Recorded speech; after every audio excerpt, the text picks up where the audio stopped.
अब सिर फुटव्वल की नौबत बीजेपी में लोकसभा चुनाव के बाद एक जिले में तस्वीर उभर कर सामने आ रही है। दूसरा मामला अब बलिया के सलीमपुर लोकसभा क्षेत्र से है, जहां के लोकसभा प्रत्याशी रविंद्र कुशवाहा ने अपने जिला अध्यक्ष और एक मंत्री पर आरोप लगाया कि उन्होंने चुनाव में उनके मुखालफत की, उनके खिलाफ काम कर दिया।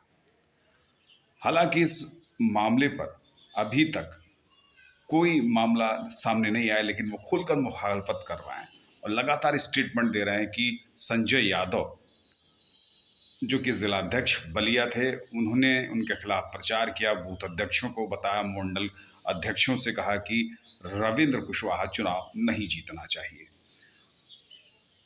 हालांकि एक योगी सरकार में मंत्री हैं विजय लक्ष्मी गौतम, उन पर भी आरोप लगाया कि उन्होंने तो पूरे चुनाव में शिरकत ही नहीं कहीं की। हालांकि इस पर उन्होंने कहा कि इन दोनों लोगों ने मुझे मिलकर चुनाव हरा दिया है। और यहां पर वो थके नहीं, यहीं पर उन्होंने सीधे तौर पर संजय यादव पर एक आरोप लगा दिया।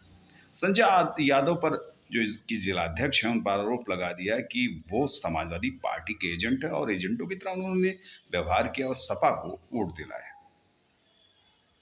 चुनाव की परिदृश्य कुछ भी हो, लेकिन बीजेपी में सरफुटव्वल की नौबत चली आ रही है।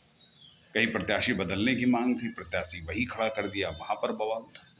और जब चुनाव हारे ये लोग, तो एक दूसरे पर अपनी हार का तमगा दिखा रहे हैं, हर एक दूसरे पर आरोप लगा रहे हैं।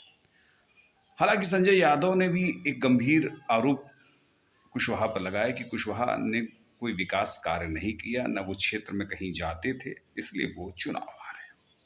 लेकिन दूसरा सबसे बड़ा रविंद्र कुशवाहा का आरोप था कि संजय यादव, जो कि यादव जाति से हैं और वो समाजवादी पार्टी के पक्ष में काम कर रहे थे, उसके एजेंट के तौर पर। मैं एक बात आप लोगों से कहना चाहता हूँ कि अगर जातीयता के नाम पर, ठीक है, हम यादव हैं और कई लोग हैं जो कि बीजेपी में हैं, यादव समाज के लोग हैं, लेकिन अगर इस तरह से कि आप यादव हैं तो खाली समाजवादी पार्टी के एजेंट हैं और उस पर चुनाव करा रहे हैं, एक फला पार्टी के में हैं तो समाजवादी पार्टी के, आखिर यादव पर ही तमगा क्यों ये लगाते हैं?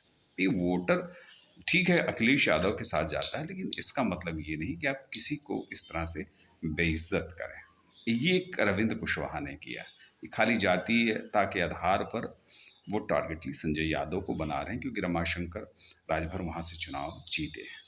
इसलिए कि आप अगर, ये तो खासकर ये है कि अधिकतर मामला इस तरह से और गंभीर बनता जा रहा है, लेकिन ये है कि धीरे धीरे बीजेपी के अंदर की परतें सामने निकल कर आ रही हैं। सामने एक के बाद, अभी इससे पहले मुजफ्फरनगर था, अब इसके बाद ये है, और अब धीरे धीरे हर लोकसभा क्षेत्रों से जहां पर इनको हार मिली है, वहां से एक एक लोग कूद के आएंगे और अपने संगठन के प्रति, अपने जिम्मेदारों के प्रति आरोप लगाएंगे। और ये सिलसिला चल निकला है, क्योंकि अब वो हालात बीजेपी के अंदर के नहीं रहे, क्योंकि डर ने उनको सबक सिखा दिया है।